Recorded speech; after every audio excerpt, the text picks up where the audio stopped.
Olá a todos, é com um prazer enorme que eu recebo aqui 4 pessoas muito importantes na área da oncologia da mama. A gente vai ter algumas aulas e dicas de pessoas que têm muita experiência com pesquisa clínica e debate da mesma forma. Então, eu tenho o prazer de ter o Fábio Frank, de Juí, aqui conosco, Carlos Barrios, do Grupo Oncoclínicas do Rio Grande do Sul. Nós somos 3 gaúchos hoje aqui na sessão. Eu tenho a Lu Landeiro, de Salvador, do Grupo Oncoclínicas de Salvador, e a Angélica, do Dom, e Grupo Oncoclínicas também de Minas Gerais, que vão ser nossas debatedoras. Então, Fábio, por favor, se puder compartilhar seus slides e começar, é um prazer receber vocês aqui. Obrigado, Daniela. Obrigado pelo convite de poder participar aí desse webinar hoje com esse super time. E a ideia, então, é a gente poder conversar um pouquinho aí sobre a pesquisa clínica e, bom, começando com os desafios e depois a gente conversar um pouco também sobre... Me digam se vocês estão vendo a minha apresentação. Sim, sim. Só põe no modelo de Eu vou apresentação que botar tá do ótimo. ponto. Isso.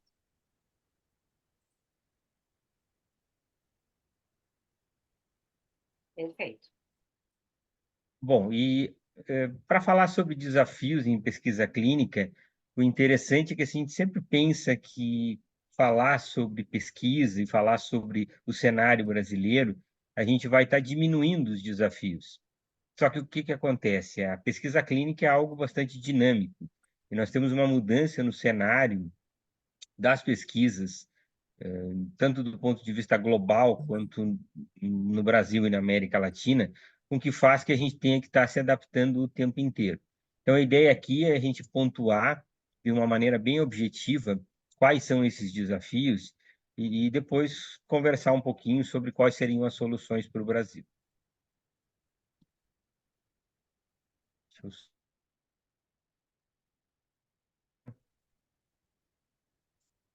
Aqui os meus conflitos de interesse. Então, para falar sobre desafio, eu acho que o primeiro grande desafio é a quantidade de estudos clínicos que nós temos no Brasil, que é bastante reduzida ainda frente ao nosso potencial.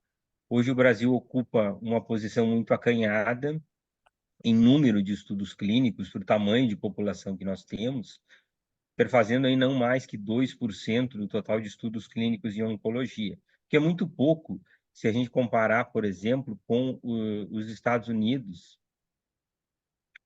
que é um país que sempre é líder aí nesse cenário em termos de pesquisa clínica. Qual é o grande problema? A gente tem hoje um tempo regulatório de aprovação dos nossos estudos clínicos muito pouco competitivo. Se nós compararmos, por exemplo, com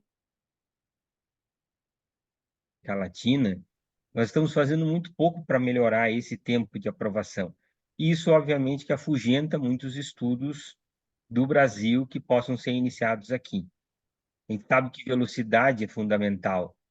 E essa velocidade, em termos de agilidade, tanto do ponto de vista de aprovação ética, quanto do ponto de vista de aprovação sanitária, ela ainda deixa muito a desejar, fazendo que o Brasil não ocupe uma posição ainda de protagonista no cenário da pesquisa clínica, apesar de nós termos aqui excelentes pesquisadores na área de oncologia, centros de pesquisa bem estruturados, instituições muito fortalecidas. E aí é aquele velho slide que a gente sempre vê, o Brasil sempre com um tempo regulatório maior, levando com que a nossa fase de preparação para o início de um estudo clínico leve muito tempo, levando aí geralmente em média mais de 10 meses para que a gente possa iniciar um estudo clínico. Isso obviamente leva a perda de oportunidades para os nossos pacientes, perda de oportunidade de nós estarmos participando da vanguarda dos tratamentos no cenário internacional e, obviamente, que as coisas vão se somando. Então, hoje, como desafio, nós temos um prazo de Anvisa que é muito demorado, apesar de nós termos na regulamentação que esse prazo não deveria ser superior a 180 dias para medicamentos biológicos, a gente vê aqui que 8 meses é um prazo mínimo e que acaba demorando muito mais. Outro desafio que a gente tem visto com bastante frequência é a demora na liberação da alfândega dos produtos investigacionais e dos próprios supplies, dos próprios kits. Eu dou um exemplo aqui de um estudo que a gente ia participar, fase 2, o centro aberto, visita de iniciação realizada, e a gente ficou esperando 87 dias para a liberação da droga do estudo na alfândega do aeroporto. Finalmente, quando foi liberado, um dia depois o recrutamento encerrou, né, globalmente, e a gente não pôde participar, mesmo tendo pacientes prontos para assinar termo e serem screenados. Falta de kit laboratorial. Nós não temos aqui a pesquisa como prioridade nessa liberação alfandegária, e isso também soma-se ao tempo que nós demoramos.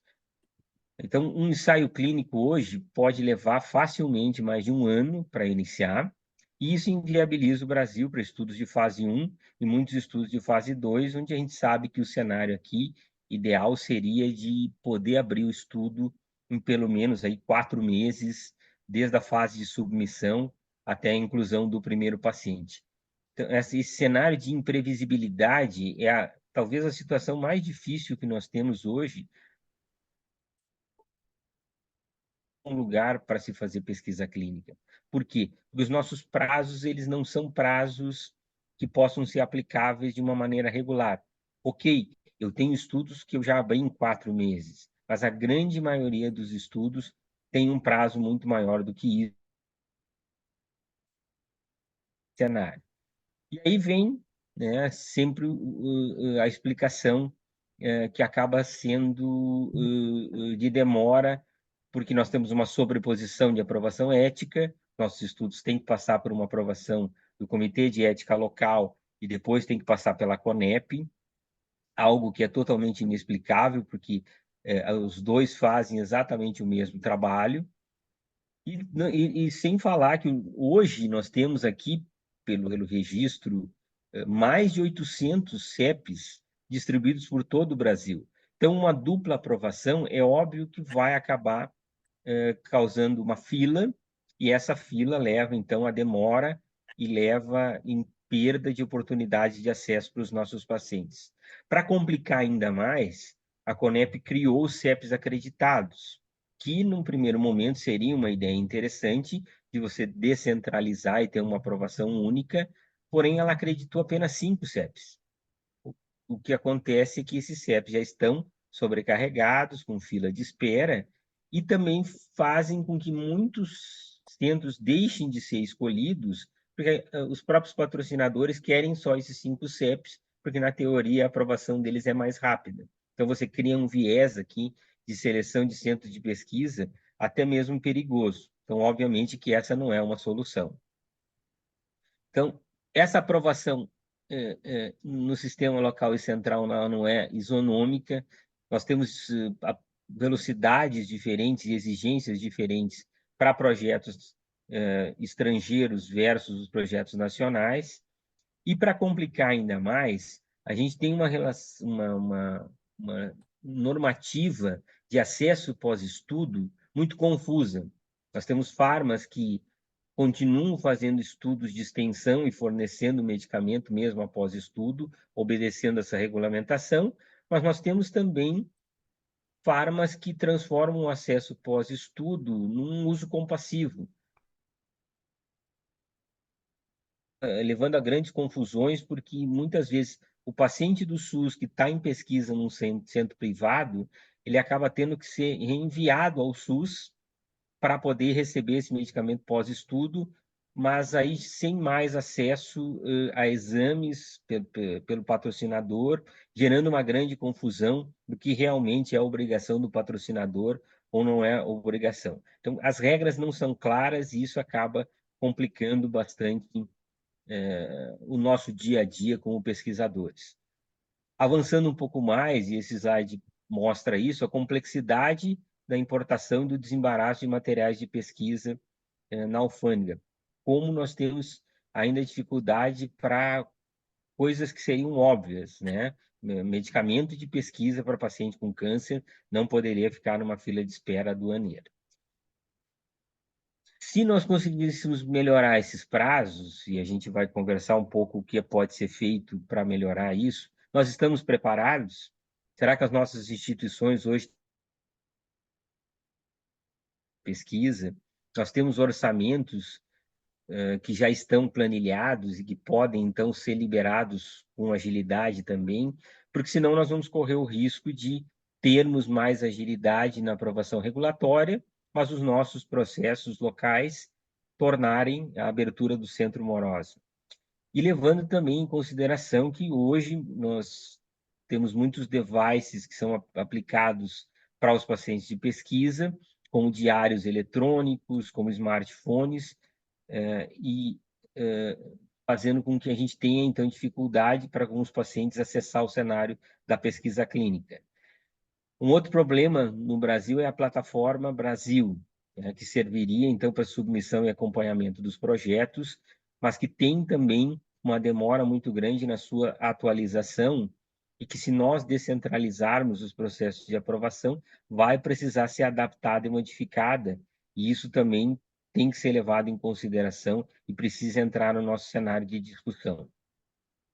Além disso, se fala muito hoje em estudo descentralizado, em diversidade étnica, em quem pode financiar estudos, por exemplo, de iniciativa do investigador, e até mesmo na sustentabilidade dos centros, né? Na ideia de que nós possamos cada vez mais abrir centros novos em locais onde isso culturalmente não é comum.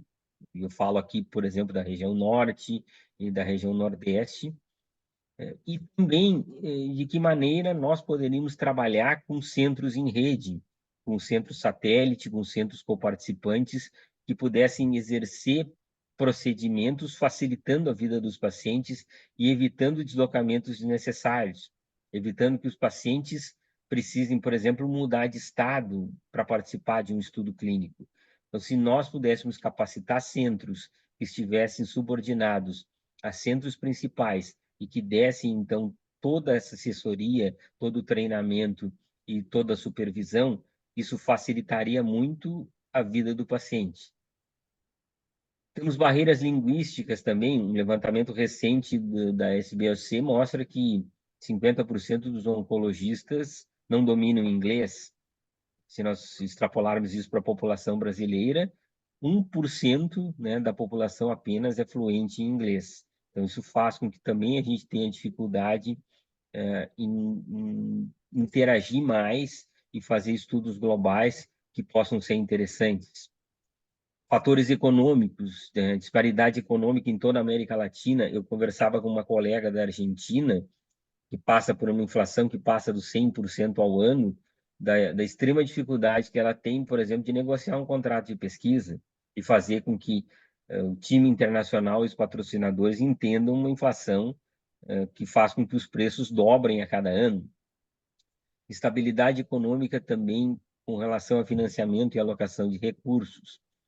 E também a falta de tratamento padrão no SUS, que se torna, ao mesmo tempo, um desafio e uma oportunidade. Então, hoje nós também temos esse cenário no Brasil de estudos clínicos que têm o perfil de pacientes do sistema público, do SUS, e outros estudos clínicos que são necessariamente aplicáveis apenas nos pacientes privados que precisam ter recebido um tratamento prévio. Outro ponto em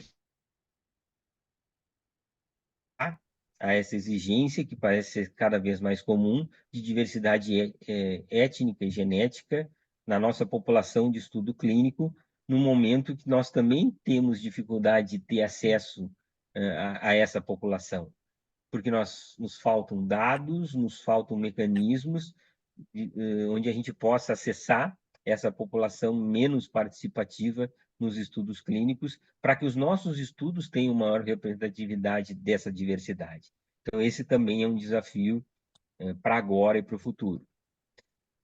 Com relação aqui a também o uso da tecnologia, A gente sabe que essa é uma tendência global. Eu respondi um feasibility na semana passada, e as perguntas que foram feitas para mim é se eu teria interesse em usar termo de consentimento eletrônico, teleconsulta, delivery de medicamento para a casa do paciente, diários eletrônicos, se eu utilizaria centro satélite. Então, isso já está sendo questionado e isso já está sendo analisado na escolha dos centros de pesquisa e de como eles vão participar.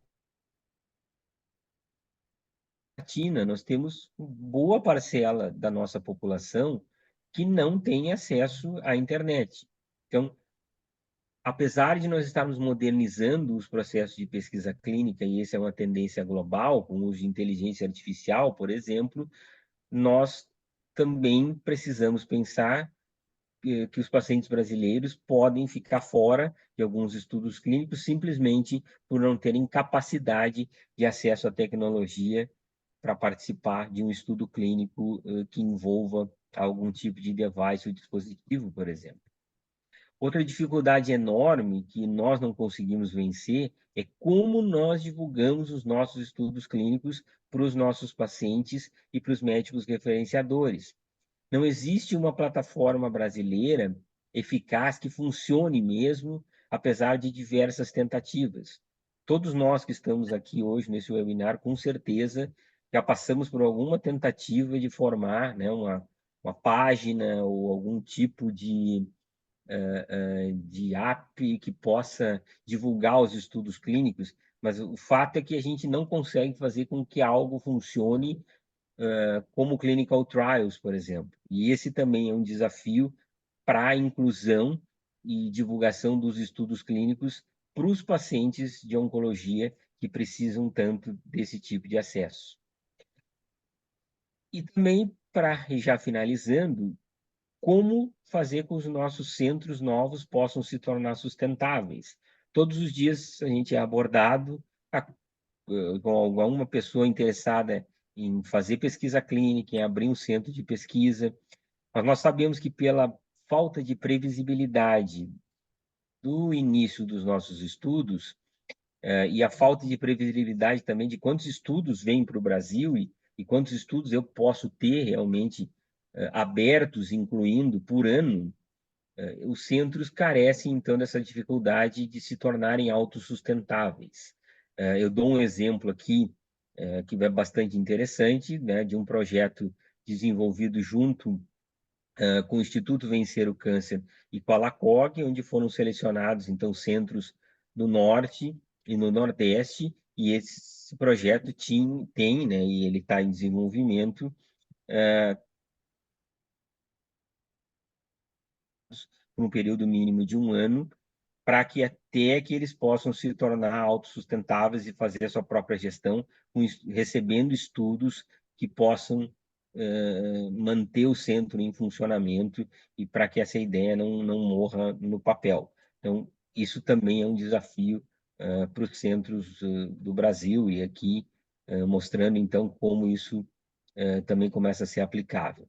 E cito também aqui o programa de capacitação da Sociedade Brasileira de Oncologia Clínica, com a tentativa, então, de nós desenvolvermos e despertarmos o interesse de oncologistas jovens por todo o Brasil e que não tenham tradição em fazer pesquisa clínica, para que eles também tentem desenvolver a pesquisa clínica fora de grandes centros.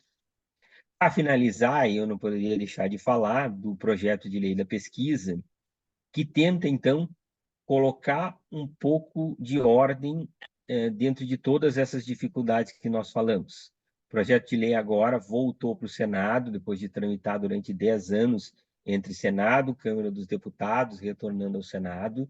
Ele mudou de número, né? Quando ele volta para casa, ele ganha um número novo, porque ele é um substitutivo. E ele começou lá atrás, em 2014, com a ideia de que o Brasil perdia muitas oportunidades todos os anos com estudos clínicos onde nós havíamos sendo selecionados como país, mas acabávamos não abrindo os estudos clínicos porque ficávamos com várias pendências no regulatório e acabava encerrando o recrutamento global e o Brasil não participava. Então, a proposta é de uma única submissão ética, né, e pelo Comitê de Ética Local, e que vai ser regularizado e supervisionado por um órgão técnico do Ministério da Saúde, com 30 dias de aprovação, regras claras para o uso de placebo, para o acesso pós-estudo, prazo para avaliação da Anvisa, que vai ficar no máximo em 90 dias, e reduzindo, então, a redundância nos requisitos e simplificando as regras e os processos. Isso vai nos trazer, certamente, maior agilidade nas avaliações éticas regulatórias, previsibilidade, né, reprodutibilidade em todos os estudos, diminuindo a complexidade e não inventando a roda, ou seja, harmonizando com todas as regulamentações internacionais. A notícia boa de hoje, né, fresquinha, do dia 17 de abril, é que o projeto de lei, então, foi aprovado na Comissão de Cidadania e Justiça, hoje à tarde, no Senado Federal. Foi aprovado também agora, no início da noite, o caráter de urgência para o projeto. Então, nós estamos com bastante esperança de que, em algum tempo, talvez nas próximas semanas, ele seja votado finalmente no plenário do Senado e que a gente possa, então, encaminhá-lo para a sanção presidencial. E isso abre, então, toda uma perspectiva para que a gente tenha prazos regulatórios mais competitivos, regras mais claras, e que a gente possa transformar o Brasil aí com esse cenário de dificuldades, onde a gente possa estar discutindo, então, acesso ao maior número de estudos e de que maneira, então, nós vamos trazer mais e melhores estudos para o nosso país e para, enfim, que a gente faça com que os pacientes brasileiros possam participar aí também dos estudos globais, das novas drogas que estão sendo desenvolvidas, de uma maneira aí muito mais simples e muito mais eficaz. Excelente, obrigada, Fábio. Vamos deixar a discussão para o final, né, meninas? Aí a gente chama o Barros agora para conversar conosco e deixar uma pulga atrás da orelha, como sempre, né, Barros? Com as suas provocações. E lembrando para vocês que esse webinar fica gravado no canal do YouTube do GBK. Então a gente divulga quando tiver já no YouTube. Barros. Muito obrigado, gurias. Cumprimentar a Fábio pela apresentação, agradecer o convite que a Luciana me fez, né? E que é algo com o qual eu me sinto extremamente confortável e sem absolutamente nenhum conflito de interesse. Tá? E agradecer, obviamente, a presença da Angélica e tua, Daniela, tá? Para essa discussão. Onde é que a gente está e onde é que a gente deve ir, ou para onde é que a gente tem que ir em termos de pesquisa? Tá? Quando o pessoal te convida para dar esse tipo de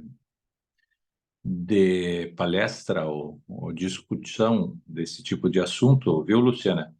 A gente se dá conta em seguida que está ficando muito velho, tá? Então, certamente, isso está registrado, tá? E o que eu vou fazer? Vou contar um pouquinho da minha história, tá? Que de certa forma reflete o que tem acontecido nesses últimos 25 anos da pesquisa clínica no Brasil. De alguma forma sustenta, né, o que a gente precisa fazer para continuar indo para frente, porque certamente nestes 25 anos a situação geral mudou muito, né? Mas certamente a gente não está, e todos nós reconhecemos isso, onde a gente deveria estar, onde a gente poderia estar. Então, eu quero começar com uma pergunta, que é uma pergunta que norteou meu desenvolvimento nesta área, e que eu acho que deve nortear o desenvolvimento não só das pessoas que já fazem pesquisa, mas as que vão começar a fazer pesquisa a partir desta situação. E a pergunta é muito simples, é por quê? Por que a gente precisa fazer pesquisa? Por que a gente quer fazer pesquisa? E tem, obviamente, diferentes formas de responder esta pergunta, tá? E o desafio, obviamente, vai depender de como cada um de nós vai responder isso. Mesma coisa que perguntar por que fazer medicina, né? Tem muita gente que tem motivos não necessariamente dos mais, não digo idôneos, mas o mais vocacionais para fazer a medicina.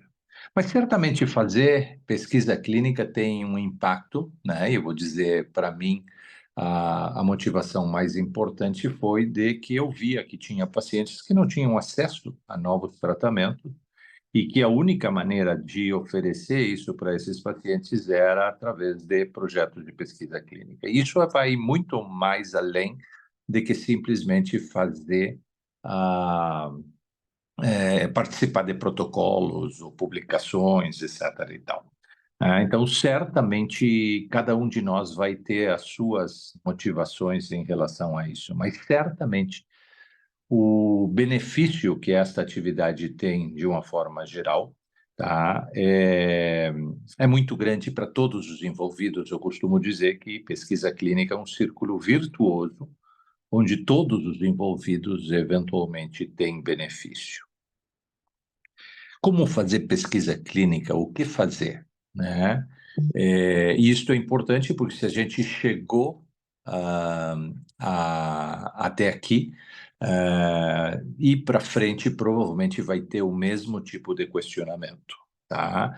O que nós temos que fazer, né, para continuar aí para frente? E como é que a gente começou? E o conceito mais importante, além das muitas coisas que têm que ser feitas nesse sentido, para mim sempre foi o de profissionalizar a atividade. Durante os primeiros anos da pesquisa clínica, a gente via outros colegas, outros serviços, outras tentativas, né? Inclusive com o apoio da indústria farmacêutica, que eventualmente contemplavam fazer as coisas part-time, né? No final do dia eu vou juntar as pastas e vou olhar e vou preencher os documentos, ou o residente que depois de trabalhar ia fazer isso, né? E isso para mim nunca iria ter condições de virar algo competitivo ou eventualmente dar qualidade ao processo, ou qualidade que eventualmente realmente a gente queria dar. Então, profissionalizar os recursos humanos e profissionalizar todo o processo é absolutamente fundamental. E a ideia, eventualmente, até de se dedicar à pesquisa clínica como uma atividade, né, específica. Então, certamente, né, esta profissionalização é crítica. E assim como a gente profissionaliza a enfermeira, profissionaliza a farmacêutica, profissionaliza as pessoas que fazem a coleta e assim por diante, e eu poderia me dedicar a discutir esses aspectos especificamente. Eu acho que a profissionalização do investigador, né, é algo que é absolutamente fundamental se a gente vai olhar para frente, né? Então, assim, todos nós temos uma atividade assistencial importante que nos tira tempo, né? E de alguma maneira nós vamos ter que colocar a atividade de pesquisa clínica, né, dependendo da seriedade que a gente vai dedicar a isto, né, com um tempo cada vez maior. E isto, obviamente, vai roubar tempo de outras atividades que a gente poderá ter. Então, é fundamental que o investigador, sabendo que é a peça fundamental do que acontece em qualquer atividade de pesquisa clínica, é o quem vai enfrentar as barreiras, é quem vai levantar os problemas, é que vai resolver as coisas, né? É que, em última análise, vai manter as coisas indo para frente, né? O investigador tem que ter uma dedicação absolutamente clara, definida, e, obviamente, isso implica num certo grau de profissionalização. E aí a gente vê modelos, como é que acontece em outros lugares. E aí a gente vê investigadores, né, com tradição, com prestígio, com credibilidade internacional, né, que eventualmente fazem as duas coisas. Então, é factível fazer este tipo de exercício. Vamos fazer investigação clínica como parte importante do meu dia ou da minha semana, tá? Mas que eventualmente eu também vou fazer assistência. E talvez essa seja uma conjunção de carreira que seja agradável, né, na cabeça de muita gente. Eu vou me dedicar 2, 3 dias à pesquisa e 2, 3 dias à assistência. Eu vou me dedicar ao contrário, né? Uma coisa a mais, uma coisa a menos. Mas é fundamental que a gente comece a estabelecer esse tipo de situação dentro da pesquisa clínica. Nós temos que profissionalizar o investigador. Será que a gente tem algum exemplo disso? Claro que a gente tem exemplo disso. E o exemplo mais claro disso, eu quero que vocês peguem da especialização. Se a gente vai olhar, do ponto de vista prático, o Brasil, eu conheço a América Latina razoavelmente bem, o que acontece na maior parte dos países. O Brasil é, dentro da América Latina, o país que tem mais oncologistas especializados em áreas específicas. A maior parte dos oncologistas em outros países da América Latina, eles são generalistas, eles tratam tudo. Tem algumas pessoas que se dedicam um pouco mais a uma coisa ou outra, mas, em geral, não existem pessoas na América Latina, como tem no Brasil, que já estão identificados com áreas específicas e só fazem aquilo. Isto é um modelo que a gente traz de fora, né? E, obviamente, hoje em dia, a gente coloca isso como absolutamente fundamental para que, eventualmente, as coisas sejam feitas com uma melhor qualidade. Aí entra a questão da profissionalização. E a pesquisa clínica entra dentro dessas condições. Então, vamos sim respeitar esse processo de qualificação, porque é isto que eventualmente vai nos dar o próximo passo, é isto que vai nos levar a evoluir mais nesse sentido. O que eu tenho dito até agora? Eu discuti por que fazer pesquisa, cada um vai ter a sua resposta a isto, mas é importante que isto fique claro na cabeça de cada um. E o que precisa ser feito? Obviamente, tudo está em volta do investigador, mas a coisa mais importante é profissionalizar a atividade para gerar valor, para gerar qualidade e para isto ter futuro. Se a gente não consegue profissionalizar isto, nós não vamos ter futuro nesta área. E dentro desse cenário, eu coloco o exemplo da especialização que a gente está vendo. Então, é algo que a gente já está fazendo em outras áreas, por que não usar o mesmo tipo de modelo na pesquisa clínica? Então, temos que ter, cada um de nós, um tempo dedicado específico e provavelmente cada vez maior para dedicar à pesquisa clínica, e desta forma a gente vai conseguir melhorar e evoluir nesse sentido. Agora, qual tem sido a evolução? Vamos ser absolutamente críticos aqui. A evolução do Brasil em termos de pesquisa clínica, com todas essas coisas que eu tenho falado até agora, não tem sido muito brilhante. Se eu vou ser crítico com isto. Claro, tem estudos nos quais a gente foi o país que foi melhor recrutador, etc. e tal. Mas isso não é pesquisa clínica, isso é simplesmente cumprir com a receita de bolo que vem no protocolo, né? E obedecer o que eventualmente está sendo feito ou desenhado fora daqui. É isto que a gente quer? Não, eu acho que não é isto que a gente deve querer. Nós queremos, eventualmente, ser protagonistas. A gente quer participar da concepção do estudo clínico. A gente quer ser responsável pela condução do estudo clínico. A gente quer, eventualmente, ser a fonte de informações que vai levar a um estudo clínico que vai mudar a prática clínica, né? É isto que, eventualmente, a gente tem que almejar. Então, certamente, nós não estamos lá. Então, se a gente vai ser crítico, nós evoluímos muito. Tem centros do Brasil que são absolutamente top em todo o mundo, que são qualificados, que são profissionalizados, que funcionam muito bem, apesar de todos os desafios que o Fábio nos mencionou, tá? Mas ainda nós não estamos onde a gente deveria estar. E eu acho que, em conjunto, todos nós temos que nos colocar nessa situação de que nós temos gente competente como para fazer tudo isto que eu acabei de dizer. Ter o conceito do estudo, desenvolver o protocolo, conduzir o estudo e, eventualmente, ser capaz de levar isto a mudar a clínica, a prática clínica.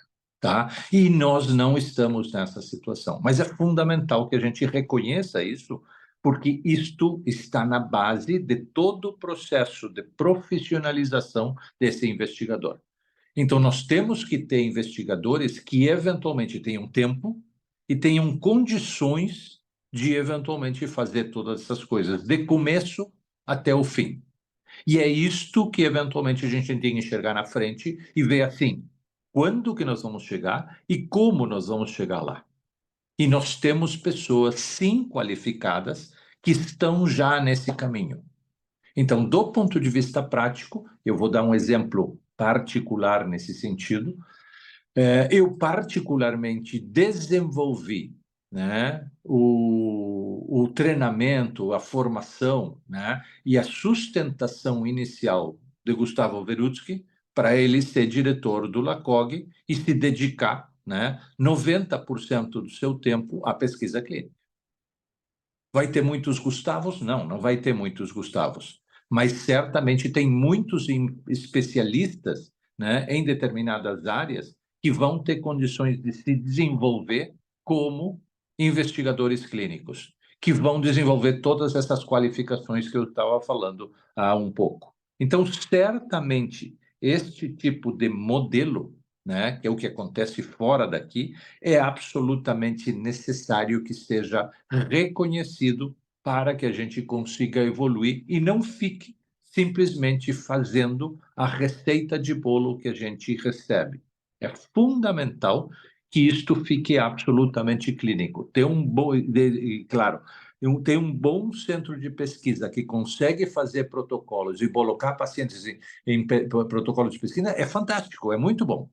Mas não é, para mim, o objetivo final que a gente tem muito claro, né? Que eu tenho muito claro, que é realmente ser protagonista no campo de desenvolvimento de conhecimento científico na área de câncer e melhorar, né, os resultados que a gente tem aqui e em qualquer lugar do mundo.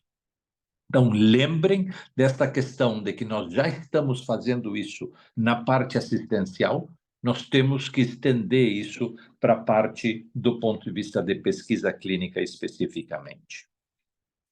Em paralelo, tem duas outras, ou tem duas áreas, uma é esta, profissionalizar o investigador com esse objetivo, né? Eu vou me dedicar a isto daqui um pouquinho mais, em termos de o que precisa realmente ser feito nesse sentido, e já tem mudanças muito grandes nessa situação, tá? E a segunda coisa que tem que ser feita, eu vou voltar a esse assunto daqui a um pouquinho, a segunda coisa que tem que ser feita é reconhecer que nós não vamos competir, nós não vamos ter condições de estar lá no pódio da ASCO, no pódio da ESMO, na plenária da ASCO, sem expandir a nossa capacidade de fazer estudos translacionais. Tá? O amadurecimento de qualquer grupo, né? E quando eu falo grupo, eu falo da pesquisa clínica brasileira, né? Vai depender de ser mais completo e mais complexo do que a gente é. Nós somos ainda muito simplórios. Nós botamos pegamos um protocolo, botamos um paciente no protocolo, nos comprometemos a fazer isso direito, tem uma auditoria, nós vamos muito bem, nós somos top recruiters, tudo fantástico, mas não é isso. Isso é muito simples. Nós precisamos evoluir.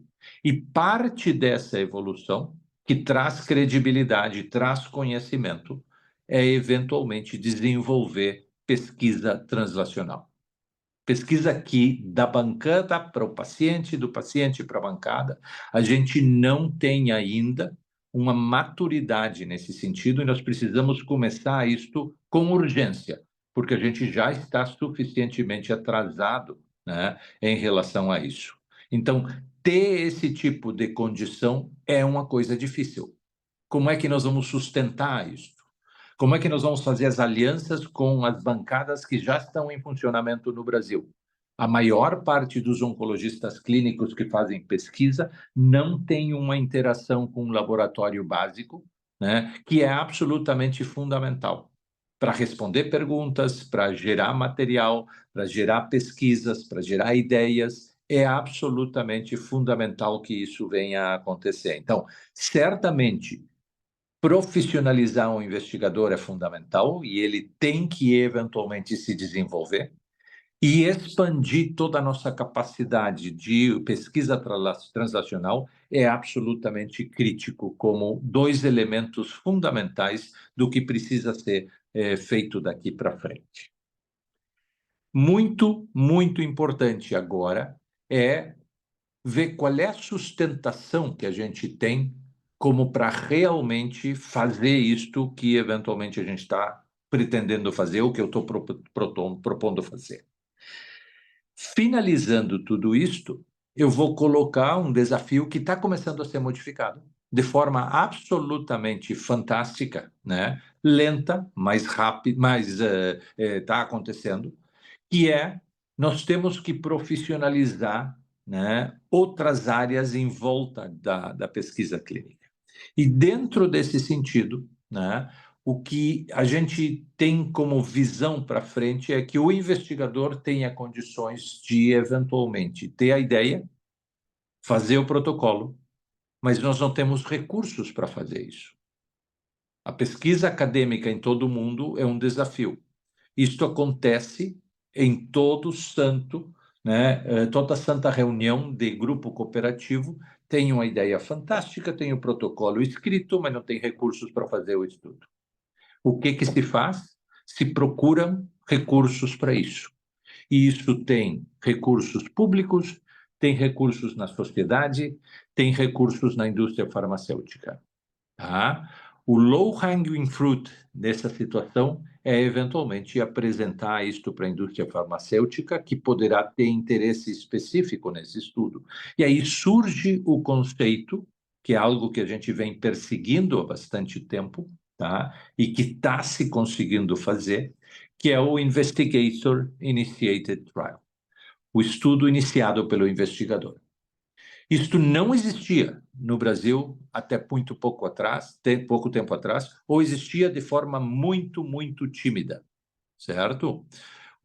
A Espanha, que tem uma população que é 5 vezes menor que a do Brasil, tem 100, 200 estudos iniciados pelo investigador, tá? No Brasil, a gente conta isso nos dedos de uma mão, na área de oncologia. Então, certamente existem discrepâncias que a gente tem que analisar e entender por quê. Tá? O que está acontecendo? A gente tem batido na porta da indústria farmacêutica, que não estava preparada, alguns anos atrás, a receber essas propostas, porque isto não estava nas prioridades das operações locais da indústria farmacêutica, e várias indústrias, né? Eu não vou mencionar nenhuma, mas certamente tem várias indústrias que nos últimos 4, 5 anos têm realmente se dedicado a criar uma infraestrutura dentro das operações do Brasil que permitem olhar para trials iniciados pelo investigador de forma séria e de forma muito concreta, conseguir realizar isso. E tem várias indústrias que já estão patrocinando estudos iniciados pelo investigador no Brasil de forma praticamente que rotineira, né? Se começa com o primeiro e depois vendo os resultados, isto aqui é uma roda que, eventualmente, como eu disse, é um círculo virtuoso no qual todo mundo se beneficia. E este é um dos aspectos mais importantes que o investigador tem que controlar e tem que, eventualmente, ter a credibilidade suficiente como para que isto realmente aconteça. Então, certamente, qualificar o investigador, dar a ele o profissionalismo adequado.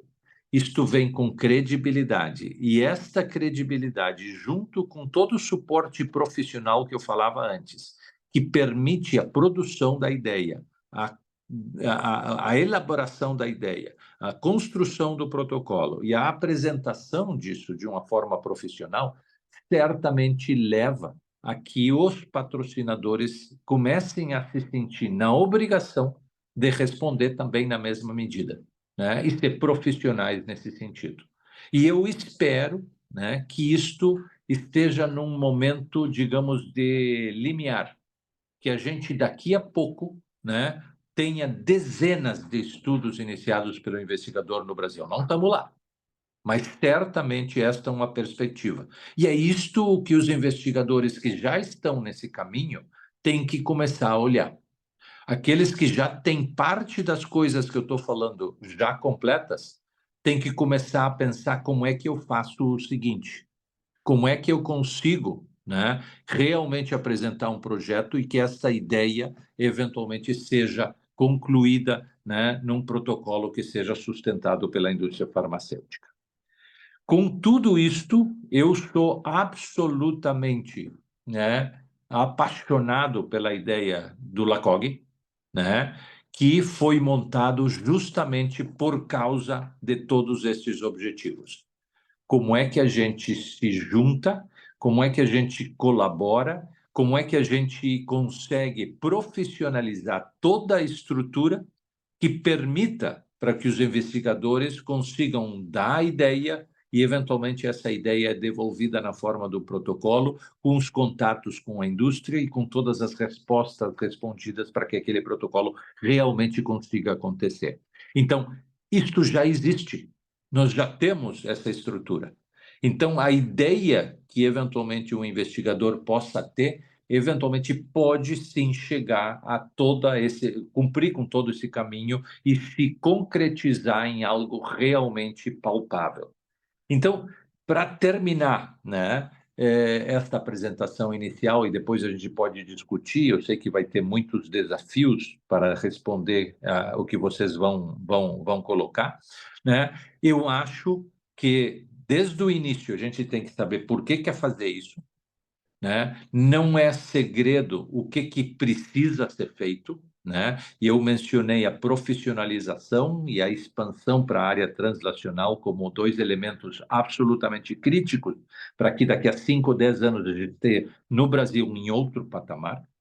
E é fundamental a gente mirar, né, dentro do nível de profissionalização e dedicação de cada um de nós tem, né, mirar na capacidade de gerar informações que sejam novas e que realmente revolucionem o tratamento do câncer em nossos pacientes. E eu quero, assim, de forma absolutamente descompromissada, né, cumprimentar o Fábio, né, que eventualmente, numa cidade do interior, como Ijuí, conseguiu montar um centro de pesquisa absolutamente profissionalizado, competente, procurado pela indústria farmacêutica de uma forma absolutamente espontânea, né? E que criou a credibilidade necessária junto com isto, né, para que isto eventualmente sirva de exemplo, né, para todos nós nesse sentido. E certamente, né, o cumprimento não é só por isso, mas isso já seria suficiente, mas ele foi e está sendo e continuará sendo uma peça fundamental em tentar nos ajudar a todos a resolver essa questão de prazos, né, que tem sido tão nefasta para o desenvolvimento da pesquisa clínica no Brasil, e realmente eu me sinto extremamente orgulhoso de poder dar para ele esse reconhecimento que para mim significa muito, né? Porque eu acho que realmente, apesar de eu não ter conseguido aproveitar ou não ter condições de aproveitar isso por todos esses 25 anos, eu passei por uma fase, o Fábio também passou talvez por essa fase, em que a pesquisa clínica no Brasil quase desapareceu, né? Por questões ideológicas, como todos vocês sabem, né? E agora dar esse passo para frente, que não é não é o último passo, é o primeiro passo só. Tem muitas coisas para a gente melhorar ainda, tá? Mas eu certamente queria, na presença de todos vocês, cumprimentar o Fábio e dizer que eu estou muito orgulhoso de tudo que ele está fazendo. E com isso fico à disposição para a gente abrir o debate, que eu tenho certeza vai ser muito rico, todas vocês. Muito obrigado. Obrigada, Barros. Excelente, Barros. Angélica, podem começar. Deixa eu só fazer um comentário aqui para abrir, Gurias. Acho que o Fábio profissionalizou a pesquisa, né, Barros? Então, isso é muito bacana mesmo. Lu, por favor, conduz aí a discussão com a gente. Obrigada, Dani. Excelentes falas, né, Fábio? De fato, uma inspiração para todos nós que queremos que a pesquisa clínica cresça no Brasil. E o Barros, né, sempre muito inspirador e trazendo vários pontos aí para a gente refletir. Então, acho que assim, ouvindo vocês, dois pontos assim que eu queria começar trazendo. A primeira para o Fábio em relação à questão de diversidade, né, que foi um ponto que você trouxe, e que eu julgo ser um ponto muito importante, né? A gente observa nos estudos o impacto, né, que a gente tem em relação à falta de diversidade nos estudos, né? Então, população afrodescendente, em alguns estudos, representam 3% da população inclusa, mas a sensação que eu tenho é que isso passa também, para além do que você comentou, né, do acesso, né, dos centros serem em alguns locais específicos e que isso, às vezes, dificulta a questão do awareness também, né, da gente ter maior divulgação, da gente fortalecer junto com ONGs, que as pacientes se aproximem, né, que o advocacy cresça, que as pacientes se aproximem, realmente participem desse processo. A gente percebe, talvez, com algumas doenças mais raras, que existe uma população envolvida ali, né, paciente, família, envolvida num desejo de encontrar novos tratamentos, e talvez eles tenham maior adesão, apesar de menos estudos, maior adesão a esses estudos, versus outros cenários. Então, eu queria te ouvir um pouco em relação a como você pensa que a gente pode, falando um pouco do desafio, mas também já de oportunidade, assim, de desenvolver mais nessa área de awareness e de envolver mais as pacientes para que elas tenham maior interesse também, né, de participar dessa mudança, desse crescimento da pesquisa clínica.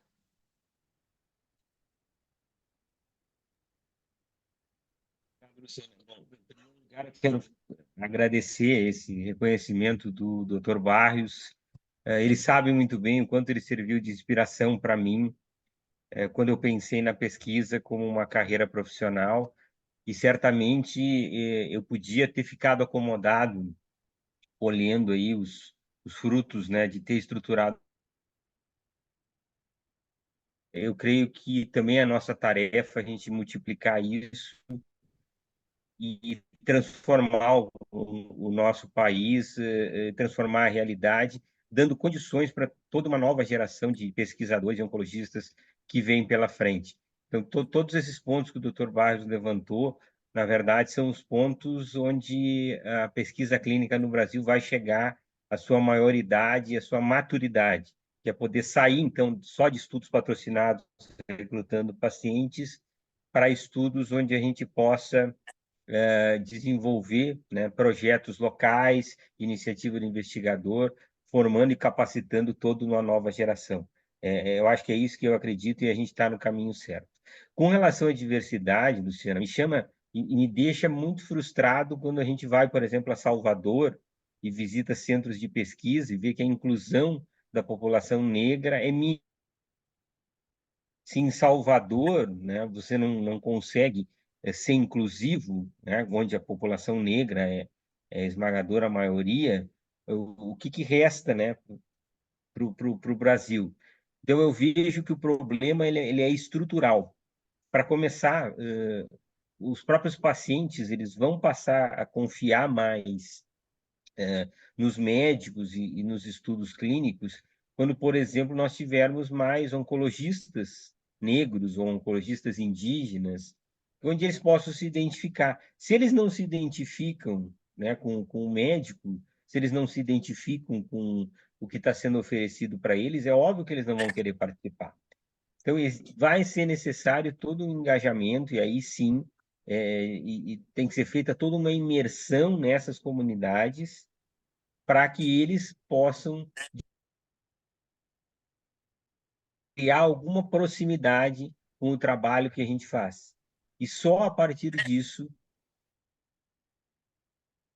acessar os estudos clínicos e acessar essa possibilidade de receber um tratamento adequado. Então, ainda é muito básico, ainda está começando a se discutir isso, mas eu vejo que esse vai ser um trabalho social que nós vamos ter que fazer. Talvez criando comitês em cada centro de pesquisa, onde você possa envolver pessoas da comunidade local, mostrar o que é pesquisa clínica, mostrar o acesso que a gente pode trazer a novos tratamentos e tentar entender assim qual é, né, realmente a necessidade dessas comunidades em termos de tratamentos e de que maneira nós vamos fazer com que eles cheguem até o centro de pesquisa. Isso vai desde logística, desde ele se sentir acolhido dentro do centro de pesquisa, ser acolhido pela equipe, que ele se identifique. Então, é extremamente desafiador e nós precisamos começar a debater isso nacionalmente e, obviamente, regionalmente, para que a gente identifique cada população. Em Juí, eu tenho, por exemplo, a 80 quilômetros, 2 reservas indígenas enormes. E aí vocês me perguntam quantos pacientes indígenas eu incluí em pesquisa clínica nos últimos anos? Um. Então, realmente nada, né? E nós precisamos começar a pensar isso de essa resistência, porque o fato hoje é muito bonito e politicamente correto você falar em grupo de diversidade, toda farma, né, tem o seu grupo que quer criar, mas o quanto isso é aplicável, né, na prática, eu diria que é muito pouco. Então, nós precisamos sair, assim, da nossa zona de conforto e tentar entender um pouco mais de que maneira a gente vai englobar isso. A gente tem estudos aí do próprio GBK, né, Dani, que mostram assim, incidência de câncer de mama na população negra, a dificuldade de acesso em termos de tratamento, né, pelo SUS, né, da população mais pobre. Então, aí são dicas que talvez possam servir para que a gente possa começar a trabalhar. Eu acho que vale só comentar, Fábio, a gente submeteu um projeto, né, via LACOG, justamente para a gente entender um pouco esse cenário de diversidade, de inclusão nos estudos na América Latina. Então, acho que a gente precisa ter esses dados, né, a partir do conhecimento do que acontece, a gente pode tentar implementar mudanças. Então, é um projeto que a gente está em busca de apoio da indústria, mas deve ser aprovado.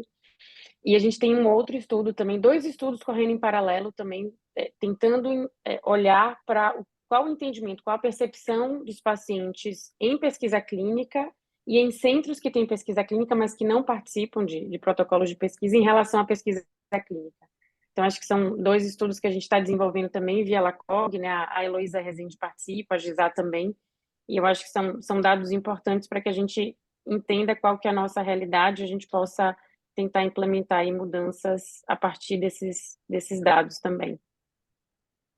Perfeito. Angélica. Parabéns, muito obrigada aí pelas belíssimas, inspiradoras apresentações. Também estou nesse barco que acredito que a gente andou muito, mas que falta o principal, né? E a gente está construindo uma viabilidade de sermos protagonistas.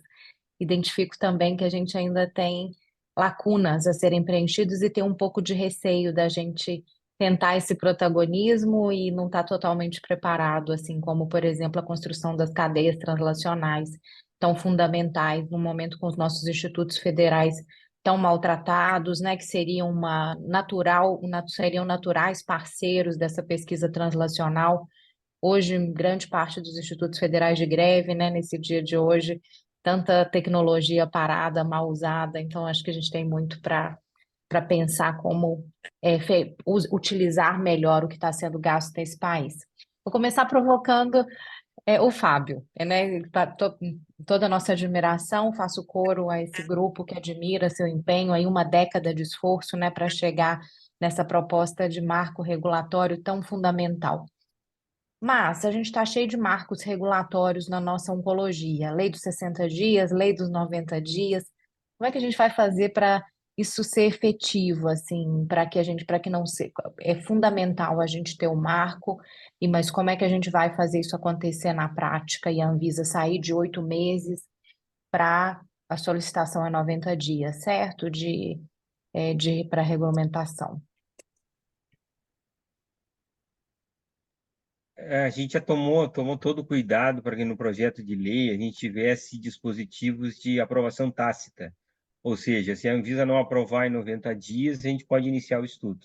Então, isso também vai fazer com que eles saiam da zona de conforto. Porque o Brasil é essa história, né? A gente faz leis, tem leis que funcionam e leis que não funcionam. Então, os prazos nunca são cumpridos. O que a gente fez foi colocar isso, né? É um prazo que, se dentro desse prazo o projeto não for apreciado, você pode iniciar o estudo. Então, isso vai levar agora a toda uma movimentação da própria Anvisa a ter que se adequar para poder cumprir esse prazo, porque senão a gente vai ter o direito de poder começar o estudo mesmo sem eles terem a ética. Eu vejo assim que os nossos CEPs, os CEPs eles funcionam bem, né? A gente tem mais proximidade com os nossos CEPs e consegue fazer, então, com que esses prazos sejam respeitados. Eu fiz um levantamento aqui das nossas aprovações nos últimos anos com o nosso CEP local e a média de tempo ficou em 42 dias. Ou seja, né, se isso for realidade, nós vamos ter aí, então, em menos de 4 meses aí, a liberação dos nossos estudos. E isso abre também a possibilidade, então, que a gente comece a receber toda uma gama de novos estudos. Então, a gente teve todo esse cuidado, já que se passaram 10 anos, né, e o projeto foi sendo modificado nas diferentes comissões, de colocar esses dispositivos para que a lei seja cumprida. E sem falar que é uma lei, né, que nos dá a possibilidade de orarmos, né, para que ela possa ser cumprida, diferente de regulamentações e normativas que são muito frágeis e não têm poder legal. Sem dúvida é o primeiro passo, e essa questão de o estudo poder começar, caso não seja avaliado, vai trazer, sem dúvida, celeridade nessa análise, né? Muito importante. Barros, e como é que você enxerga a construção aí dessa teia os laboratórios básicos? A gente vai, na sua cabeça, a gente vai centralizar em poucos laboratórios nacionais, ou a gente vai tentar usar essa rede que existe Brasil afora e de tentar que cada centro tenha o seu apoio translacional? Eu acho que isso começa, Angélica, individualmente. Tu tem que criar pessoas que tenham esse perfil. Não adianta, e é isso que tem acontecido em todo o mundo, né? Nós temos que olhar para como é que se desenvolvem as pessoas fora daqui, né? E fazer parecido, né? Então, tu vês pessoas que conseguem conversar com o laboratório, né? Como sendo algo natural, né?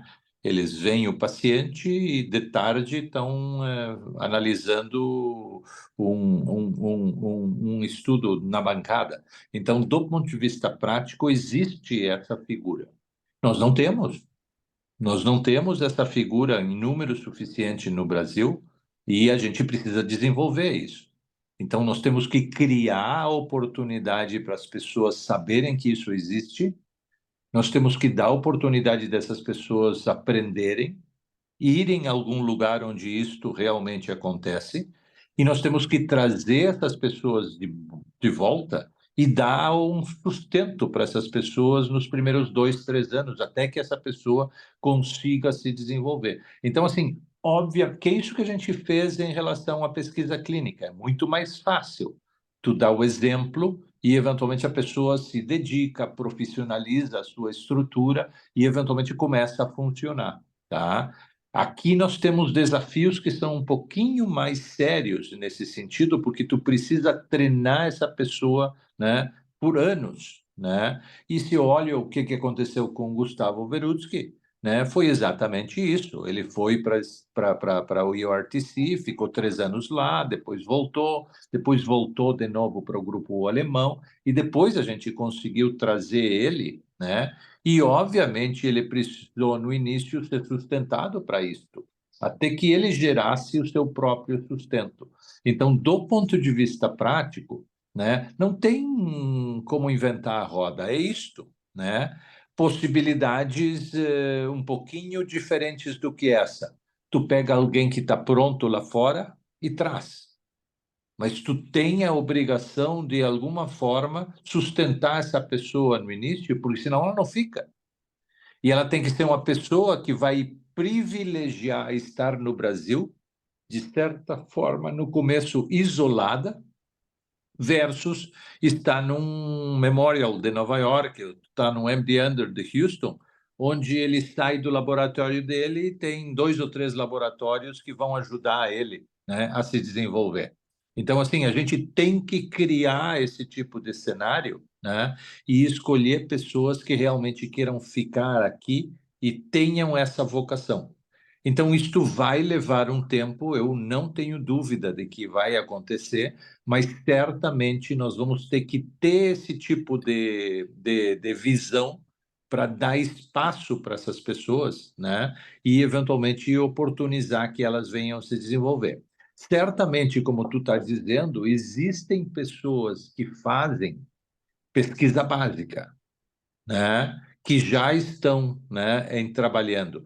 Talvez esse seja um shortcut, talvez seja um atalho, né, de eventualmente desenvolver pessoas que já estão nessa área com as quais a gente pode começar a conversar.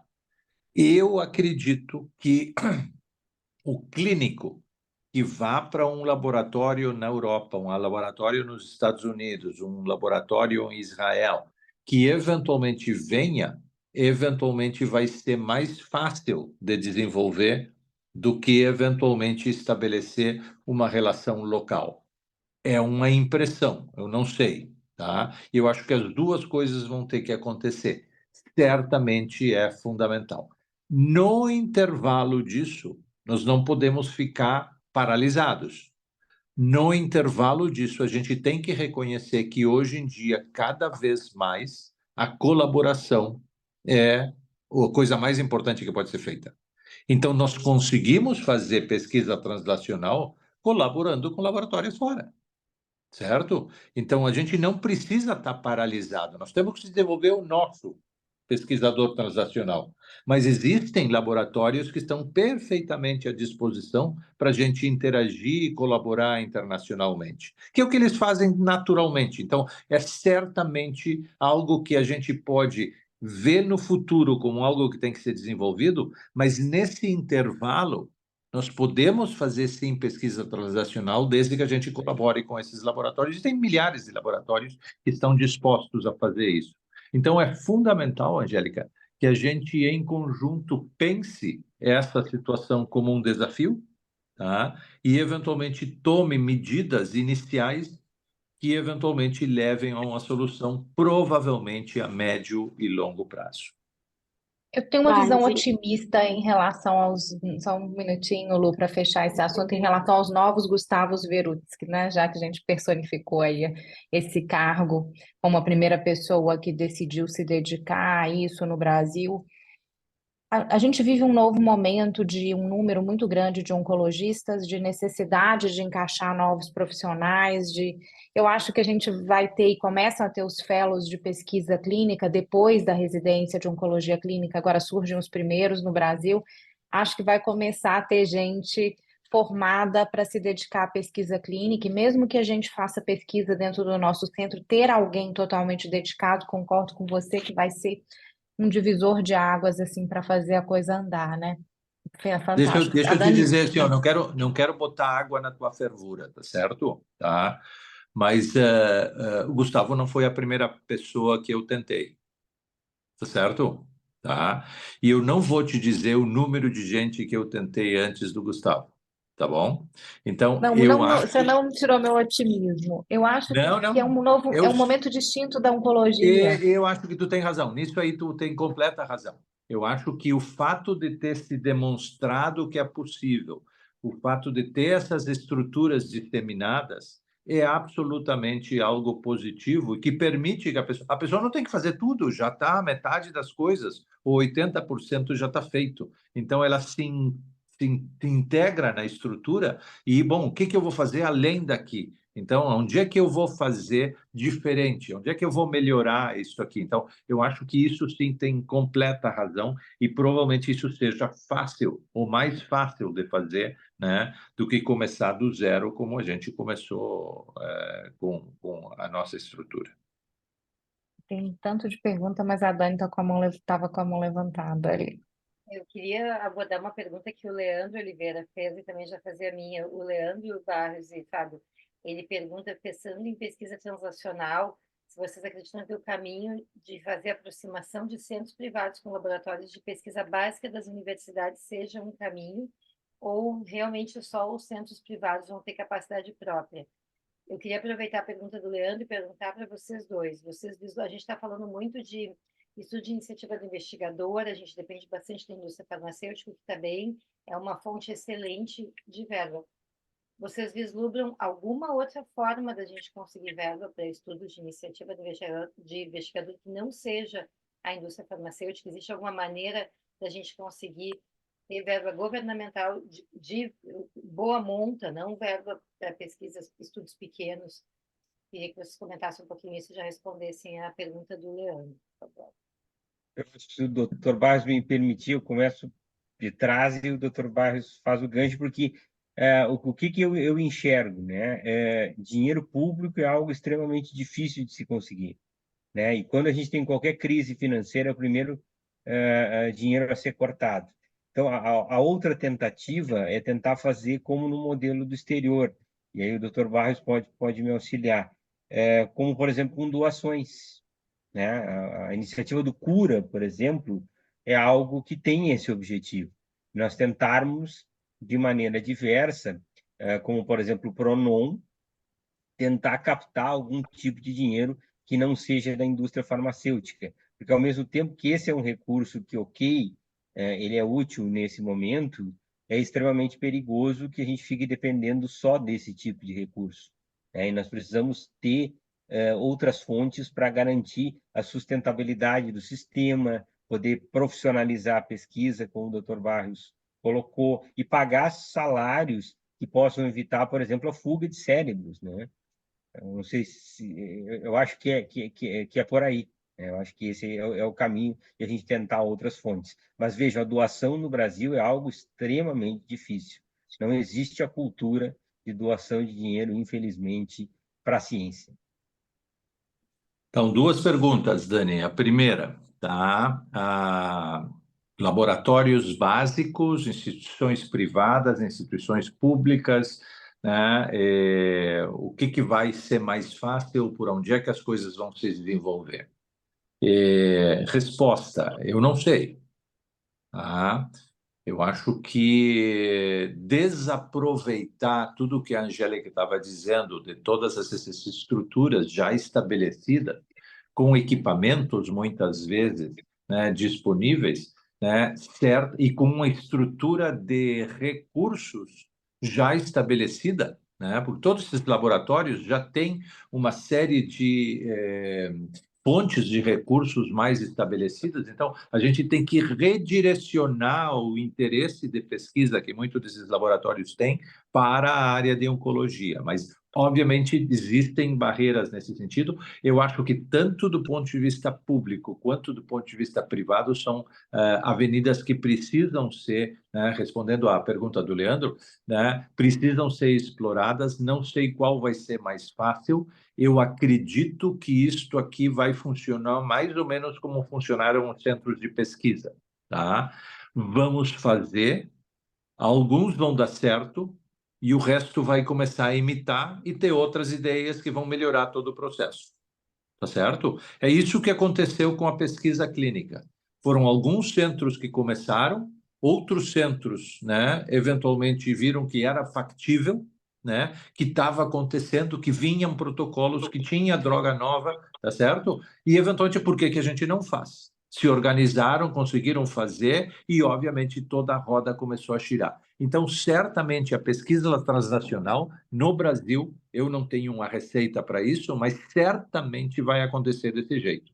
Alguém em alguma instituição pública, alguém em alguma instituição privada vai começar a fazer isto, vai produzir, vai aparecer e, eventualmente, as pessoas vão se perguntar por que eu não faço isso? Se tem um laboratório aqui 2 andares abaixo do meu, que eventualmente faz pesquisa, por que eu não vou lá, sento com esse investigador e conversamos sobre câncer e o que pode ser feito? E a gente não faz isso, porque não tem tempo, porque não é profissionalizado, por uma série de motivos. Então, são barreiras que a gente vai ter que vencer para que isso venha a acontecer. Então, a pergunta de Leandro, eu não sei, mas certamente vão começar a surgir exemplos que eventualmente viabilizem esse cenário. E tudo termina na segunda pergunta, né? Então, onde é que a gente tira os recursos? Tá? O Fábio, obviamente, mencionou o Projeto Cura, que a gente organizou há mais de 6 anos atrás, para vocês verem o que a gente está fazendo nesse sentido, né? Justamente para isso. Pensando que a pesquisa acadêmica ia ser fundamental, pensando que a gente não está aqui simplesmente para fazer protocolos da indústria farmacêutica, que nos ajuda muito, vai continuar nos ajudando, e eu sou eternamente grato, mas certamente o nosso objetivo, o meu objetivo, é eventualmente fazer outros tipos de estudos com a ajuda da indústria e sem a ajuda da indústria. Existe dinheiro para pesquisa no Brasil. Neste momento, a gente não conhece todas as fontes possíveis. O Fábio mencionou o Pronom, tem outras que eventualmente podem ser, né, tentadas. Então, é fundamental a gente começar a profissionalizar isso, a pesquisa de fontes de recursos, né? Tem que ter um especialista que a gente contratou agora no LACOG justamente só para isso. Eu quero que tu me diga todos os editais que possam existir para que a gente consiga entrar nesses editais e conseguir recursos, né? E é incrível como a gente encontra coisas que a gente não conhecia antes. Então, isso também tem que ser profissionalizado, tá? Nos Estados Unidos, toda instituição tem um departamento exclusivo só para isso. E é fundamental que a gente aprenda com esse tipo de coisa e, eventualmente, consiga os recursos, né, que vêm como consequência. A cultura de doação é algo que é baseado num processo de credibilidade que nós ainda não temos. Tá? Nós temos que criar mais credibilidade como comunidade oncológica e pesquisa para que a sociedade, ao mesmo tempo de bater na porta, nós temos que criar uma credibilidade que faça com que as pessoas, não, eu vou ajudar esse projeto, eu vou ajudar este investigador, né? E isso é uma coisa que leva tempo, mas é fundamental que a gente não pare de fazer isso, né? Porque é por aí que vai, e assim como eu digo que tem muito recurso na área pública, tem na área de governo, tem muito recurso na sociedade que eventualmente pode ser canalizado para a pesquisa, tá? E nós temos que viabilizar isto em termos de legislação. A pessoa que doa tem que ter mais benefícios do que hoje em dia tem, né? Então é certamente algo importante, né? Que eventualmente a gente tem como caminho em termos de pesquisa, né? Que vai facilitar, porque existem recursos, é só uma questão da gente viabilizar esse recurso de uma forma mais prática, para eventualmente trazer isso para a pesquisa acadêmica no país. Barros, acho que tem uma pergunta da audiência, mas eu queria te fazer uma pergunta em relação aos grupos colaborativos, né, esses estudos em colaboração. Então, o GBCAM tem uma parceria com o BIG, mas qual que é a sua impressão em relação à tentativa de uma aproximação a outros grupos colaborativos no intuito da gente ganhar, inclusive, maior credibilidade, né, enquanto grupo GBCAM?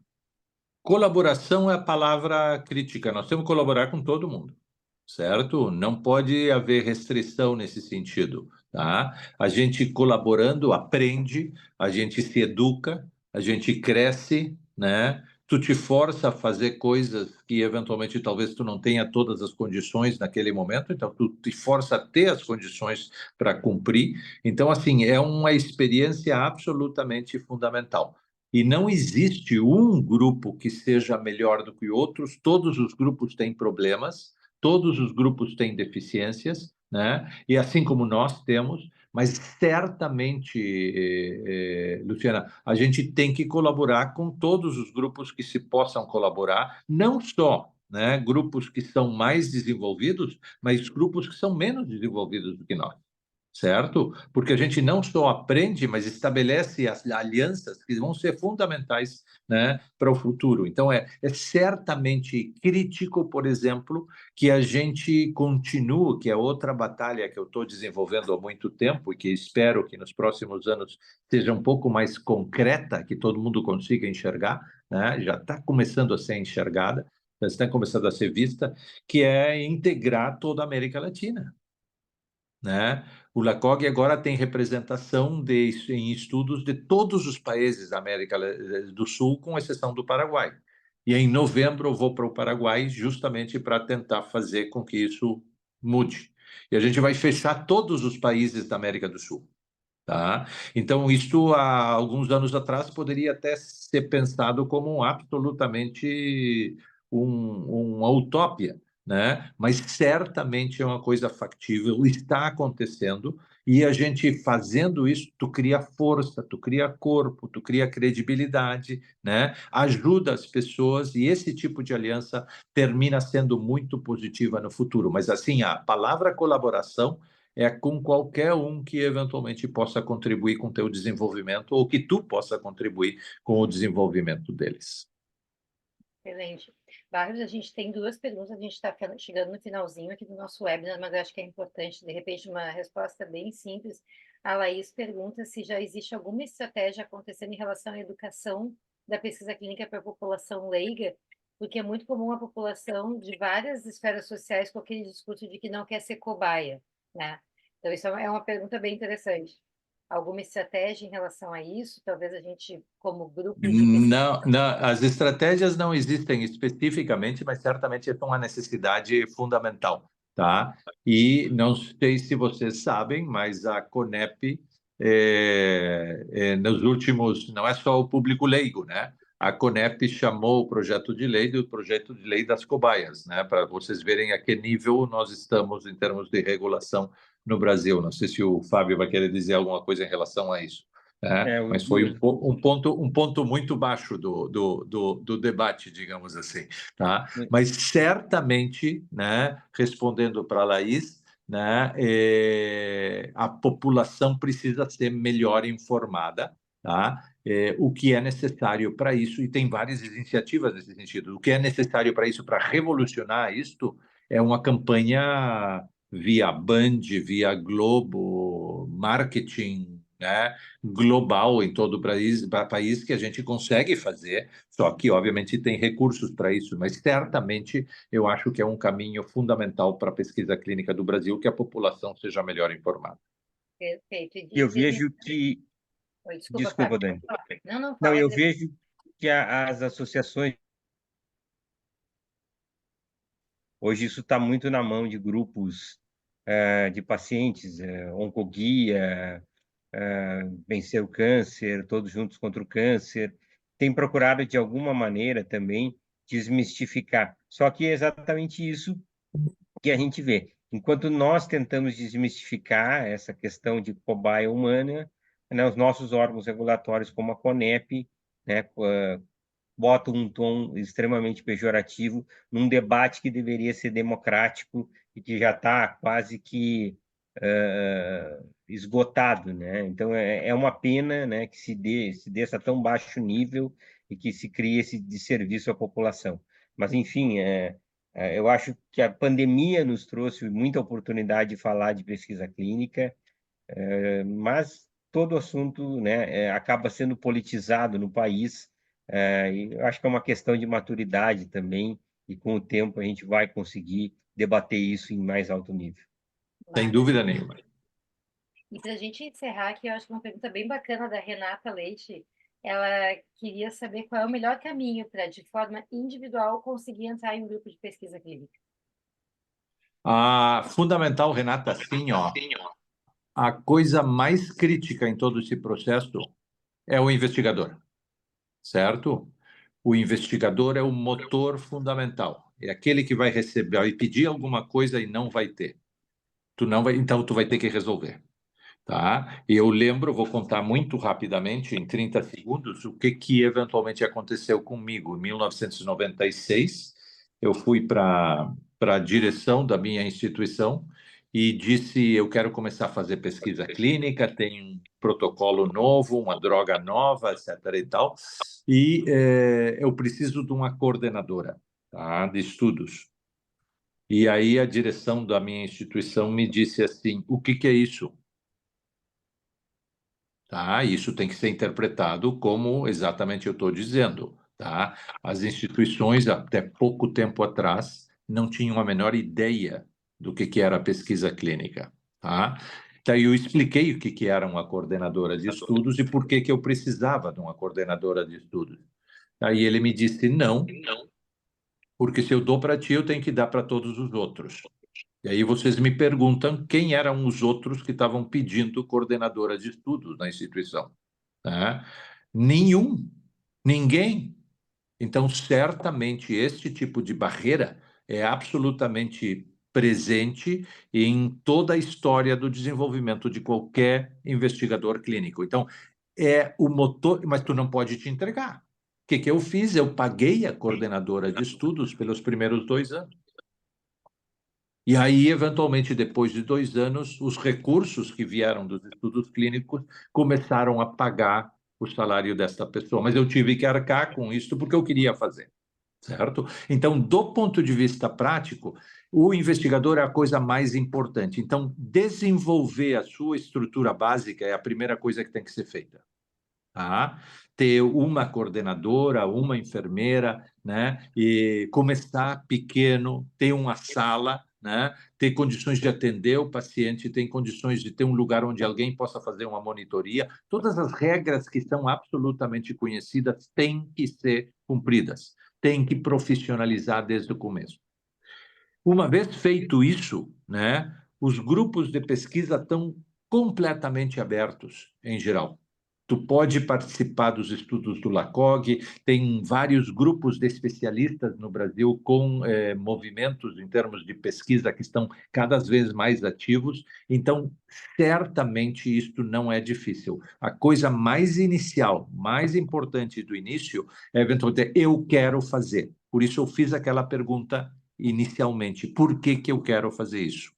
Se vocês respondem essa pergunta do ponto de vista claro para vocês, eventualmente isto vai para frente, tem que enfrentar as negativas, tem que dar a volta nas barreiras, tem que superar isso e, eventualmente, incorporação nos grupos de pesquisa, né? Fazer com que a indústria conheça o centro e mande feasibilities para que o centro comece a funcionar. Isso aqui é uma coisa absolutamente natural, poderá levar 6 meses, poderá levar 1 ano, mas certamente vai funcionar. Nós temos carência de centros de pesquisa clínica. O Fábio mencionava 800 centros de pesquisa clínica no Brasil, nós ainda precisamos de mais centros na área de oncologia no país, porque não temos suficientes centros ainda para cumprir com tudo que a gente poderia cumprir. Maravilha, muito obrigada, gente. A gente está chegando no final. Alguém tem alguma observação? Acho que tem mais uma pergunta. Não sei se a gente vai conseguir responder, gente. Eu Tem uma... queria só fazer uma divisão de experiência. Eu acho que enxergando a história da pesquisa clínica no Brasil, né, a gente passou numa etapa que a gente não participava de nada, pouquíssimos estudos epidemiológicos. Um segundo momento que a gente começou a incluir, e eu acho que é esse momento agora nosso, a gente incluindo em pesquisas internacionais e vislumbrando um terceiro momento de protagonismo que a gente propõe. Ainda nesse segundo momento, uma experiência interessante nossa via Grupo Brasileiro de Tumores Ginecológicos, após muita tentativa, a gente conseguiu entrar nos principais grupos cooperativos internacionais, que são o GOG, o ENGOT e o DCID. DCID mais foco acadêmico e os dois outros com forte viés da indústria farmacêutica, e hoje seleciona esses grupos cooperativos a partir da sua capacidade de inclusão, então por isso que eles estão se abrindo para nós. Isso trazendo muito compartilhamento de experiência, brasileiros participando já com lugar definido em autoria, então não é o protagonismo que a gente almeja, que o Barrios deixou bem claro, mas eu acho uma etapa bem interessante no crescimento e que hoje podemos dizer que os principais estudos de gineco-oncologia do mundo estão abertos ou abrindo no Brasil. Se a gente falar, estudo mais importante de ovário, estudo mais importante de endométrio veio para o Brasil. E foi nessa questão de parceria mesmo. Então, acho que um outro caminho para o nosso amadurecimento é insistir nessas parcerias com grupos internacionais e, na minha opinião, não só com o máximo que a gente conseguir. Perfeito, apoiadíssimo. E parabéns. Perfeito. Pessoal, 9 em ponto. Vocês sabem que tradicionalmente a gente não atrasa os webinars, então desculpa se faltar alguma pergunta que alguém tenha, pode mandar para nós por e-mail. Tem o e-mail do GBK divulgado nos cards e a gente, na medida do possível, tenta responder. Certo? Eu queria agradecer muito a Lu por ter organizado todo esse webinar, a Angélica, Fábio e Barros por terem topado participar, e Fábio e Barros por dividirem essa experiência tão produtiva e proveitosa que vocês têm para nos trazer. Muito obrigada. E esse webinar vai ficar gravado, tá? A gente divulga em breve. Boa noite, pessoal. Obrigada, pessoal. Boa noite. Foi Obrigada. ótimo. Boa noite, pessoal. Beijo para vocês. Tchau, tchau. Beijos.